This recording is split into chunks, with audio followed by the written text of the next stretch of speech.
Olá, meu nome é José Miguel Garcia Medina, eu sou professor, sou advogado, sou parecerista, sou escritor, sou árbitro também, e sou, como advogado, sou sócio do escritório Medina Guimarães Advogados, né? Nosso escritório acabou de completar 20 anos de existência como sociedade, né? E eu sou advogado agora neste ano, estou completando 31 anos como advogado e também como professor. Então, seja muito bem-vinda, seja muito bem-vindo a este vídeo, em que quero comentar com vocês a respeito de uma importante e expressiva alteração legislativa que aconteceu bem recentemente, né? No finalzinho do ano de 2025, a Lei 15.252 de 2025, que criou uma figura, uma grande novidade, né, que é a chamada penhora liminar. Então, nesse vídeo aqui, nesses poucos minutos, eu pretendo fazer um vídeo bastante curto, eu vou falar aqui com vocês aspectos gerais da lei, algumas aproximações e distinções, por exemplo, o que essa lei tem o que essa penhora aqui tem de diferente em relação à penhora prevista no Código de Processo Civil. Essa penhora liminar parece ou é diferente do arresto, né, concedido no curso de um procedimento executivo, ou melhor, antes de um procedimento executivo, né, aproximações e distinções relevantes, né, para que a gente compreenda bem esse instituto. Então, primeiro passo, uma visão geral da lei aqui para vocês. Deixa eu compartilhar na tela o texto da lei, né, a Lei 15.252, Lei 15.252 de 2025. Então, eu já caí aqui direto no artigo 15 da lei, né, o artigo 15 da lei que trata do crédito com juros reduzidos, é um capítulo que trata do crédito com os juros reduzidos, né?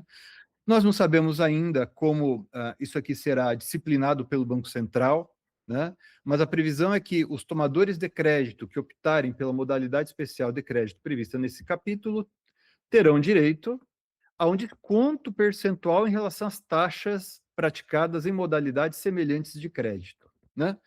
Então, se, por exemplo, o Banco Central vai estabelecer, né, aqui é evidentemente uma especulação, que os juros, nesse caso aqui, os juros reduzidos corresponderão a 75%, a 60%, né, da taxa média de mercado, né, estabelecida pelas instituições financeiras quando fornecem crédito parecidos com esse daqui. Mas, evidentemente, como todos nós sabemos, né, os juros, né, são computados ou são estabelecidos considerando não apenas uma remuneração pelo crédito, mas se considera também aqui o risco que aquele que empresta o dinheiro, aquele que dá o crédito, o risco que essa instituição tem quanto à possibilidade de haver o inadimplemento e a mora do devedor, portanto, e essa instituição poder, daí então, mover uma ação e retomar o valor, né,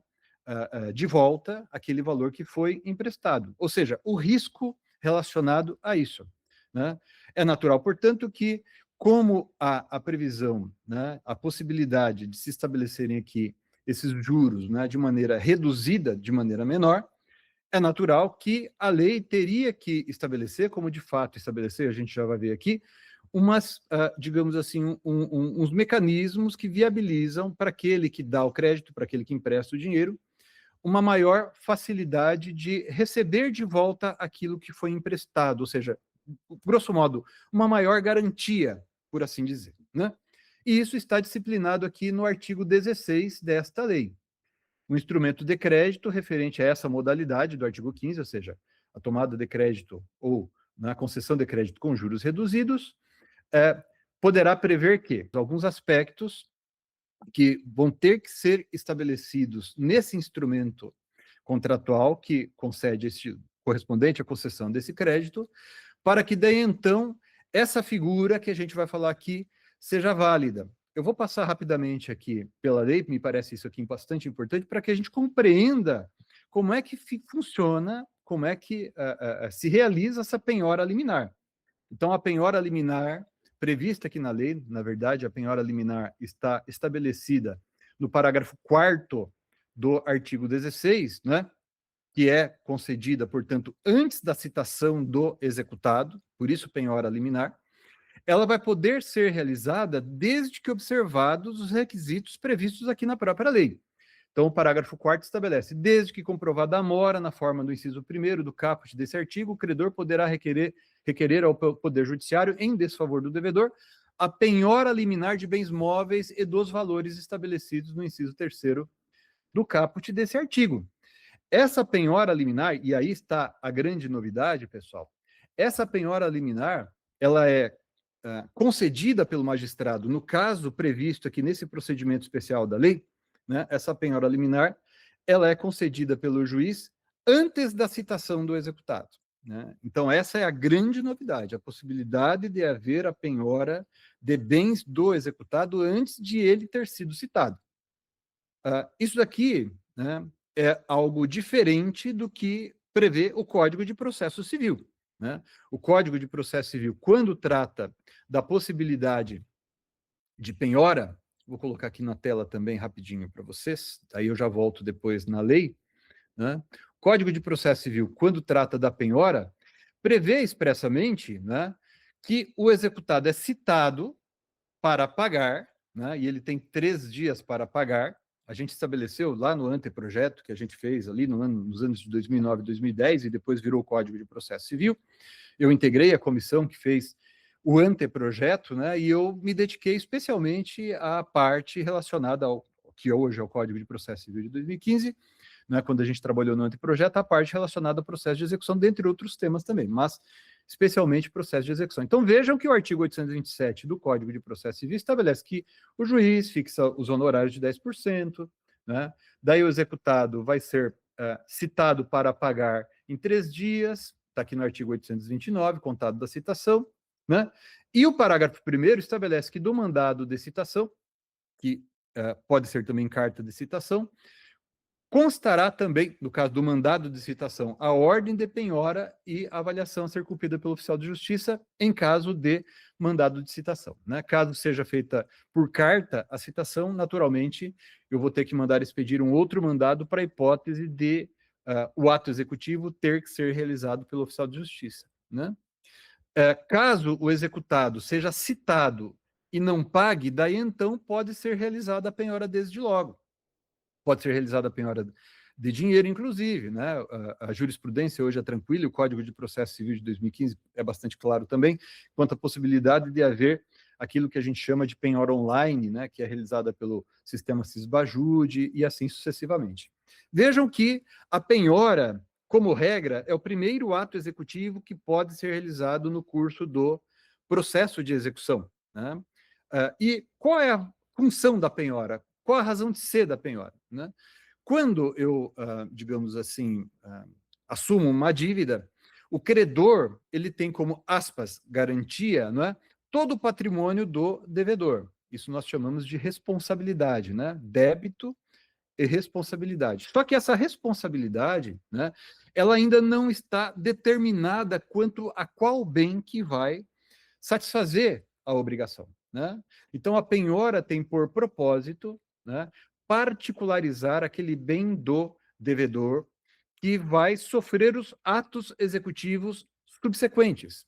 Penhora, avaliação, depósito, eventualmente uma alienação, né, eventualmente uma adjudicação e assim sucessivamente.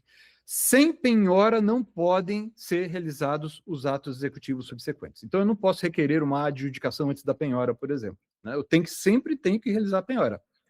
Eu disse para vocês que a penhora, como regra, é o primeiro ato executivo. E por que como regra? Porque outros atos executivos podem ser realizados antes da penhora. Um deles está logo a seguir aqui no artigo 830 do Código de Processo Civil, que é o arresto executivo. Este arresto do artigo 830 é o arresto executivo. O que acontece quando? Se o oficial de justiça não encontrar o executado, arrestar-lhe-á tantos bens quantos bastem para garantir a execução. Então, se, por exemplo, o oficial de justiça procura o executado em seu domicílio e não o localiza, mas localiza bens penhoráveis, o oficial de justiça já pode realizar o arresto.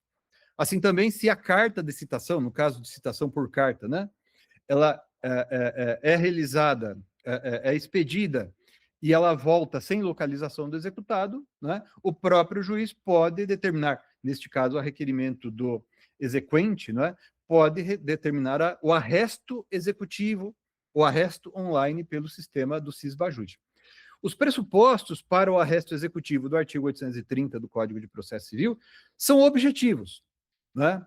A execução foi admitida, o oficial de justiça, por exemplo, né, no caso de citação por mandado, né, o oficial de justiça procurou o executado, não o encontrou, localizou bens penhoráveis, realiza o arresto. Não há necessidade de demonstração, por exemplo, de probabilidade do direito, de risco de alguma coisa, né, ou fumus boniuris ou periculum in mora. O arresto executivo, aqui previsto no artigo 830 do Código de Processo Civil, não é tutela de urgência, não é tutela da evidência, nada disso, né? É diferente do arresto cautelar. Né? Então, pode suceder, por exemplo, que eu tenha um crédito que eu pretenda executar ou pretenda cobrar do devedor, que vai vencer, sei lá, daqui a um mês, né?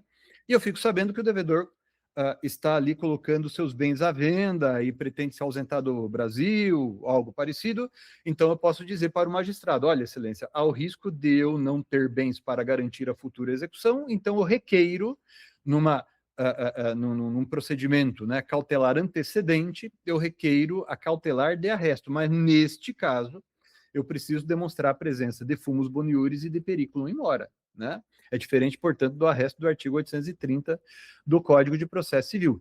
Não confundir também com a averbação, né, que nós chamamos de averbação premonitória, que está aqui no artigo 828 do Código de Processo Civil.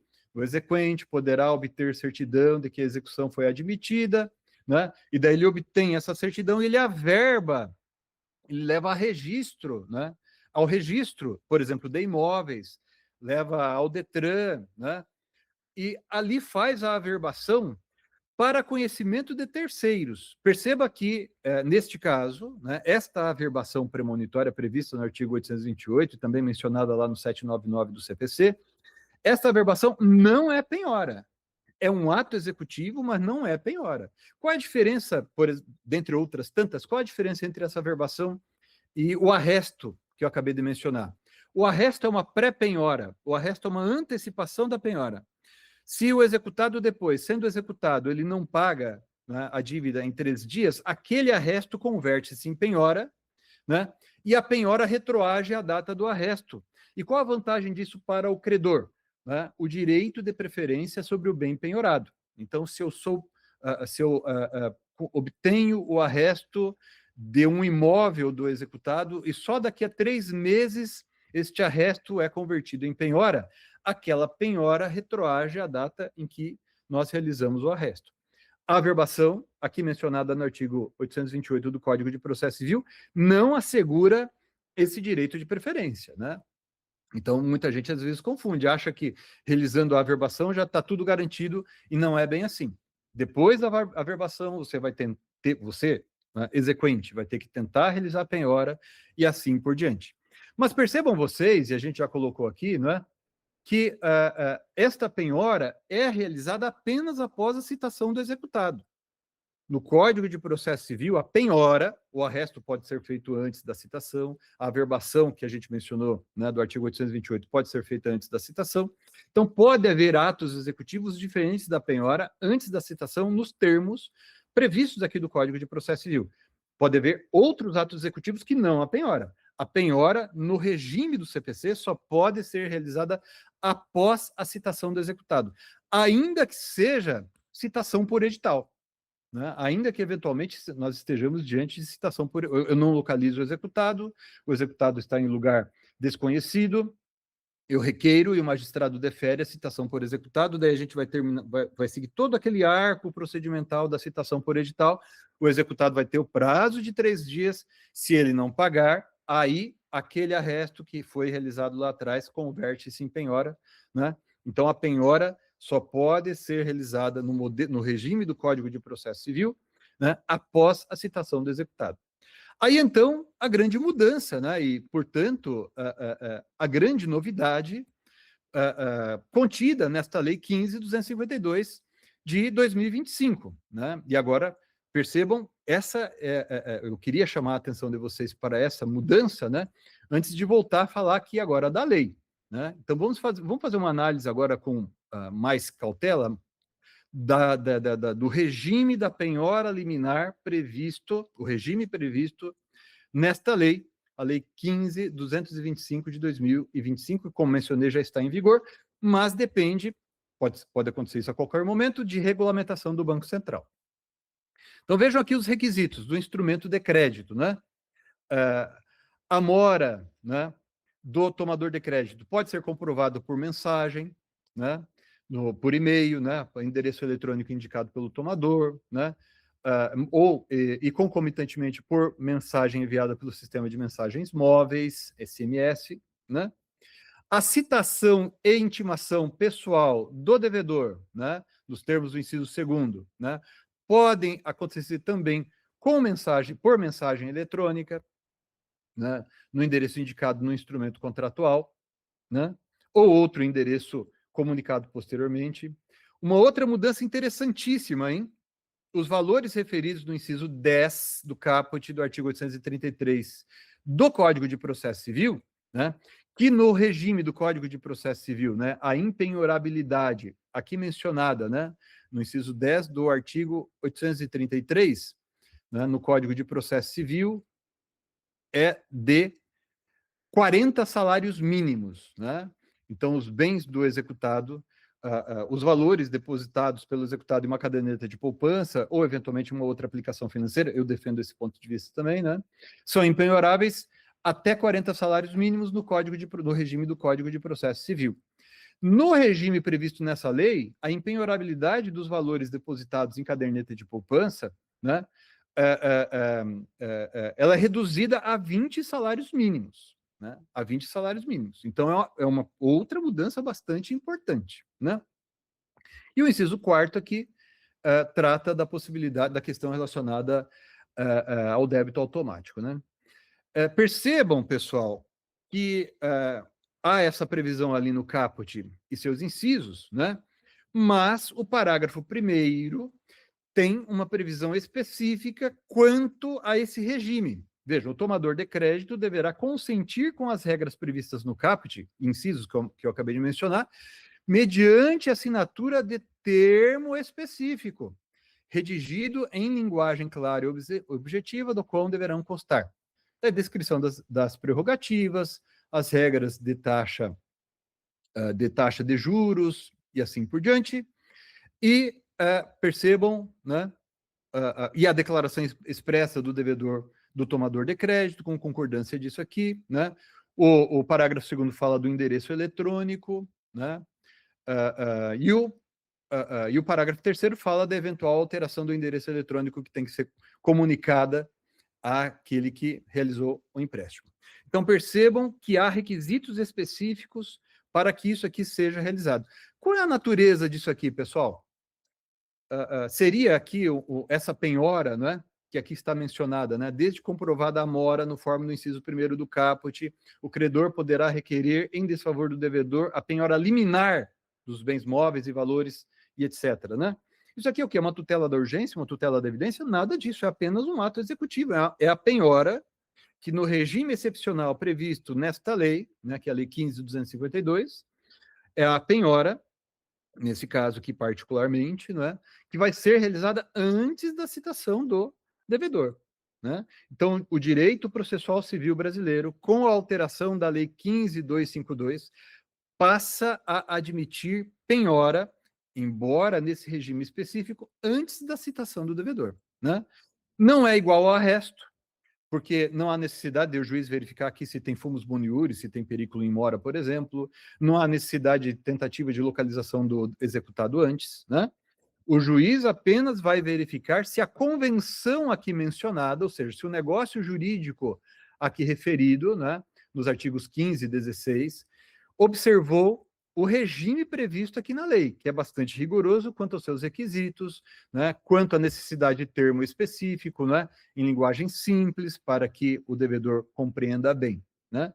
Então, primeiro ponto, é penhora, não é arresto, é penhora, não tem que converter essa penhora em outra penhora, o bem já está desde logo penhorado, isso já assegura para aquele que forneceu o crédito, né, o empréstimo, para, por exemplo, a instituição financeira nesse caso, já assegura a ele o acesso ao bem e a realização da penhora sobre o bem, né? Independentemente da citação do devedor. Isso aqui para justificar a redução dos juros, que é mencionada ali no artigo 15, né? Crédito com juros reduzidos. Então, naturalmente, se os juros são reduzidos, se forneço crédito, se eu forneço um empréstimo, eu tenho que ter mais garantias de que eu vou poder, em caso de inadimplemento, ter acesso ao patrimônio do devedor. É natural que seja assim, né? Ou seja, se eu tenho menos risco, os juros também são reduzidos. Ponto interessante. Bom, então é uma convenção, sem dúvida alguma, é uma convenção, né, que tem repercussão no processo, não é uma convenção processual tal como aquela prevista no Código de Processo Civil, artigo 190, né, que é uma novidade que o Código de Processo Civil de 2015 previu, né? Nesse caso aqui, a gente está diante de uma convenção típica prevista nessa lei aqui também.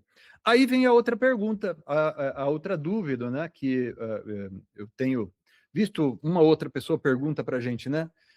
Isso pode ser aplicado em outras modalidades de crédito, né? Isso é possível. Olha só, a jurisprudência do STJ, eu já comentei sobre isso em outros vídeos e também nos meus livros, né? Eu tenho livros sobre execução, tenho curso de processo civil, tenho o CPC comentado, e ali a gente comenta sobre isso. A jurisprudência do STJ, pelo menos até este momento, tem sido relativamente contida quanto à possibilidade de haver convenção processual em relação a esses atos executivos que afetam o patrimônio do executado, né? O patrimônio do devedor. Mas, diante da previsão aqui nesta lei, a Lei 15.252, que admite a possibilidade de penhora liminar, né, nos casos aqui referidos, seria possível, em outro contexto, né, credor e devedor estabelecerem uma convenção processual com a possibilidade de haver esta penhora liminar, né, antes da citação do executado, aplicando-se por analogia o regime previsto na Lei 15.252, a minha opinião pessoal é no sentido de que sim, né? Desde que isso seja convencionado de maneira bastante clara, bastante específica, e o devedor tenha ciência disso, né? A mim me parece que é possível haver convenção processual, né, entre credor e devedor que permita a realização da penhora liminar. Você diz assim, poxa, mas isso não seria inconstitucional? Veja, a jurisprudência do Supremo e do STJ, sobretudo, a mim me parece que é muito interessante essa discussão, desde a discussão lá sobre a arbitragem, se a arbitragem seria constitucional ou não, daquelas modalidades de execução extrajudicial, se essas execuções extrajudiciais, né, no caso, por exemplo, da alienação fiduciária, né, se elas seriam constitucionais ou não. A jurisprudência do Supremo e do STJ já muito, né, se pacificaram no sentido de que não há inconstitucionalidade nisso, né? E a mim me parece que uma convenção processual bastante clara nesse sentido, né, realizada entre credor e devedor, deixando também bastante claro, né, que essa circunstância é assim prevista diante, por exemplo, de particularidades do contrato que foi ali celebrado, né, penso que sim, é possível haver convenção processual em outras modalidades, né, de dívida que não essas previstas aqui, ou esse regime especial previsto pela Lei 15.252 de 2025. Vamos ver se isso vai acontecer, né? Naturalmente, né, as instituições financeiras não vão realizar isso sem segurança, os particulares que eventualmente, por exemplo, empresa que faz negócio com outra empresa, também não vão realizar isso, por exemplo, correndo risco de um juiz, né, uma vez requerida a execução, o juiz entender que isso não vale e tal. Então, é algo para a gente pensar, né, mas é algo para a gente acompanhar, para verificar como vai ser na prática, no dia a dia, né, a aplicação, seja da Lei 15.252 em relação à penhora liminar, seja se as partes, né, os contratantes, se sentirem encorajados e passarem a prever isso expressamente em seus contratos, tá bom? Então é isso, pessoal. Espero que vocês tenham gostado. Se gostaram, peço também que curtam aí, compartilhem o nosso vídeo, que está aí nos nossos canais, né? Enviem aí para os seus colegas que atuam no dia a dia do foro, porque isso vai, a meu ver, vai impactar bastante, né? Seja esse regime especial, seja diante das circunstâncias de estar havendo essa mudança, isso repercutir em outras modalidades de contratos que não aqueles que são submetidos à Lei 252, Lei 15.252 de 2025, ainda que por analogia, tá certo? Se alguma coisa não tiver ficado clara, se vocês tiverem alguma outra dúvida relacionada a essa matéria, anotem aí, né, que nos comentários, que a gente volta, esclarece, ou eventualmente grava um outro vídeo com mais detalhes, seja sobre esse tema, seja sobre outros temas que sejam do interesse de vocês. Obrigado, até a próxima.